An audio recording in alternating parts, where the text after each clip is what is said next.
এই সেদিন নিমাইদা ডেকে বলল, ভাই নতুন বাড়ি বানিয়েছি, গৃহপ্রবেশ করতে হয়, কিন্তু জায়গাও নেই, নতুন বাড়ি, নতুন রং করেছি, কি করা যায় বলো তো ভাই।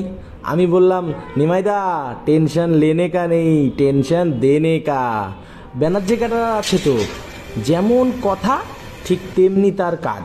আমরা সময় মতো আমাদের গোডাউন থেকে রান্না বান্না করে, যেহেতু গৃহপ্রবেশ তাই সব নিরামিষ আইটেমই ছিল, সুন্দর করে রান্না বান্না করে ঠিক সময় মতো যখন গেস্টরা আসবে তার ঠিক আগেই আমাদের ছেলেপেলেরা খাওয়া দাওয়া নিয়ে হাজির।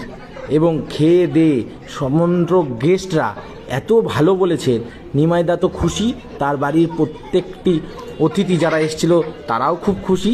সবাই বলেছে, নিমাইদা ব্যানার্জি ক্যাটারের রান্না সত্যিই খুব ভালো।